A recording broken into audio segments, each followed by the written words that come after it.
नमस्कार दोस्तों, मैं हूं CA Nikhil Gupta. Honourable supreme court ने जीएसटी में क्रेडिट लेजर की ब्लॉकिंग पर बहुत इंपॉर्टेंट और असेसी के फेवर में बहुत ही अच्छा जजमेंट दिया है, जो कि आपको जानने के लिए बहुत ज़्यादा ज़रूरी है।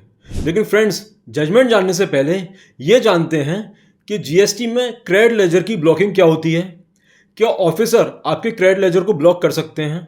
कर सकते हैं तो किन कंडीशंस में कर सकते हैं, और आपके पास में क्या रेमेडी है? सो फ्रेंड्स, जीएसटी में एक रूल है, रूल 86A, जो कहता है कि अगर असिस्टेंट कमिश्नर या उनसे ऊपर की रैंक के ऑफिसर को रीजंस टू बिलीव हैं कि आपने जो आईटीसी क्लेम किया है वो फ्रॉडलेंट है या फिर वो इनएलिजिबल है, तो आपके क्रेडिट लेजर को ब्लॉक किया जा सकता है। मींस आपके क्रेडिट लेजर से डेबिट को अलाउ नहीं किया जाएगा। आप उस आईटीसी से ना तो टैक्स का पेमेंट कर पाएंगे और ना ही कोई रिफंड क्लेम कर पाएंगे। लेकिन इसकी कुछ कंडीशंस है फ्रेंड्स, जो कि आपको जानने के लिए बहुत ज़्यादा ज़रूरी है। कंडीशन नंबर 1, आपने आईटीसी ऐसे इनवॉइस या डेबिट नोट का लिया है जिसका कि सप्लायर नॉन एग्जिस्टेंट है या फिर वो अपने रजिस्टर्ड प्लेस से बिजनेस कंडक्ट नहीं कर रहा है। Condition number 2, there is no actual delivery of goods and no actual receipt of supply. Means केवल पेपर बिलिंग हुई है, ना तो वास्तव में माल आया है ना ही सर्विसेज आई हैं, केवल पेपर बिलिंग के आधार पर आईटीसी क्लेम किया गया है। थर्ड पॉइंट, आपने ऐसे इनवॉइस या डेबिट नोट के आधार पर आईटीसी क्लेम किया है जिसके के कॉरस्पॉन्डिंग गवर्नमेंट को टैक्स पे नहीं हुआ है। मींस उस इनवॉइस का या डेबिट नोट का टैक्स सरकार को नहीं मिला है। चौथा पॉइंट, जो रिसिपिएंट है वो खुद नॉन एग्जिस्टेंट है या फिर अपनी रजिस्टर्ड प्लेस से बिजनेस कंडक्ट नहीं कर रहा है। And last point, recipient is not in possession of invoice और डेबिट नोट। ये कुछ कंडीशंस हैं जिसकी की वजह से आईटीसी को ब्लॉक किया जा सकता है, क्रेडिट लेजर को ब्लॉक किया जा सकता है। और फ्रेंड्स, आईटीसी ब्लॉकिंग का ही matter honourable Karnataka high court के सामने आया in case of messrs K9 enterprises, जहां पे K9 एंटरप्राइजेस के क्रेडिट लेजर को ब्लॉक कर दिया गया था। और जब K9 enterprises honourable high court की शरण में गए तो उन्होंने अपना पक्ष रखा। उन्होंने कहा कि हमारे क्रेडिट लेजर को ब्लॉक कर दिया गया है, लेकिन इसकी कोई पूर्व सूचना नहीं दी थी।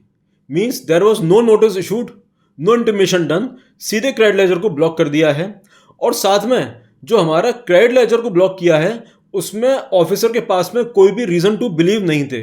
उन्होंने गोवा के किसी स्टेट टैक्स ऑफिसर की फील्ड विजिट रिपोर्ट के आधार पर हमारे क्रेडिट लेजर को ब्लॉक किया है, जो कि बिल्कुल भी सही नहीं है, अगेंस्ट द लॉ है। फ्रेंड्स, जीएसटी में ऐसा होता है कि डीजीजीआई या फिर सीजीएसटी की टीम्स या एसजीएसटी की टीम्स सर्च पे जाती हैं या फील्ड विजिट करती हैं, और उन्हें अगर ये समझ में आता है कि सप्लायर नॉन एग्जिस्टेंट है, मीन्स व्यापारी वहाँ पे है ही नहीं, तो उस व्यापारी के जो भी रिसिपिएंट होते हैं उनके प्रॉपर ऑफिसर्स को चिट्ठी लिखते हैं कि आपके जो असेसी है उसकी जो इनवर्ड सप्लाई है वो फेक है और उसकी जो आईटीसी है उसे आप ब्लॉक कर दें।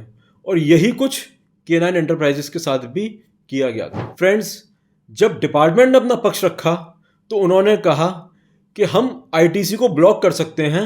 रूल 86A हमें पावर देता है, साथ में हमें कोई प्री इंटीमेशन की ज़रूरत नहीं है, कोई नोटिस इशू करने की ज़रूरत नहीं है।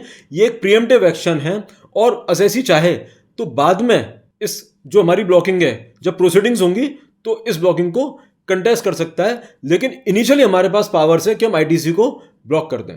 साथ में उन्होंने ये भी कहा कि हमने जो एक्शन लिया है वो जीएसटी के एक ऑफिसर के फील्ड विजिट रिपोर्ट के आधार पर लिया है, इसलिए हमारे पास में रीजंस टू बिलीव भी हैं।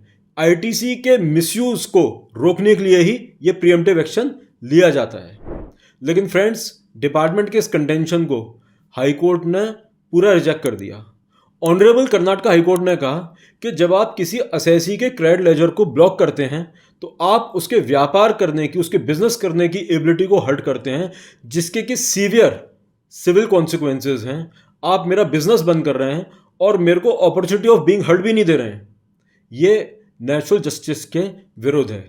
अगर रूल 86A ये नहीं कहता है कि अपॉर्चुनिटी ऑफ बीइंग हर्ट देनी है, तो ये भी नहीं कहता है कि अपॉर्चुनिटी ऑफ बीइंग हर्ट नहीं देनी है। And when you are taking such a drastic and draconian step, तो आपको असेसी को सूचना देनी पड़ेगी। You will have to put the assessee to the notice. साथ में कोर्ट ने यह भी कहा कि आप बोरोड सेटिस्फेक्शन के आधार पर किसी के क्रेडिट लेजर को ब्लॉक नहीं कर सकते। आपने अपना होमवर्क क्या किया? आपके पास रीजंस टू बिलीव होने चाहिए थे। आपने किसी दूसरे जीएसटी ऑफिसर की रिपोर्ट पे अपने एसएससी का क्रेडिट लेजर ब्लॉक कर दिया। ये बिल्कुल भी सही नहीं है। आपकी एनालिसिस होनी चाहिए थी, आपकी रिसर्च होनी चाहिए थी, आपकी फाइंडिंग्स होनी चाहिए थी, आपके अपने रीजंस टू बिलीव होने चाहिए थे। दूसरे ऑफिसर्स के रीजन टू बिलीव या उसकी फाइंडिंग्स आपको हेल्प नहीं करेंगी। इसलिए ऑनरेबल कर्नाटका हाई कोर्ट ने एसएससी के फेवर में और डिपार्टमेंट के अगेंस्ट में रूल किया, जिसके against department honourable supreme court की शरण में गया। लेकिन फ्रेंड्स, सुप्रीम कोर्ट ने डिपार्टमेंट की स्पेशल लीव पिटीशन को खारिज कर दिया।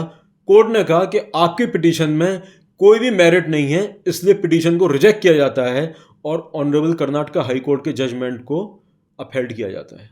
सो फ्रेंड्स, ये जजमेंट आपके लिए बहुत इंपॉर्टेंट है, क्योंकि ऐसा कई लोगों के साथ होता है कि सप्लाई के 2 साल बाद, 3 साल बाद, 4 साल बाद पता लगता है कि जो सप्लायर था वो नॉन एग्जिस्टेंट है, अब आपके आईटीसी को ब्लॉक किया जा रहा है।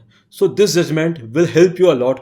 और अगर जीएसटी में कोई भी इशू है, कोई भी क्वेरी है, कोई भी प्रॉब्लम है, तो प्लीज़ हमें लिखिए। We will be very happy to help you. Jai Hind.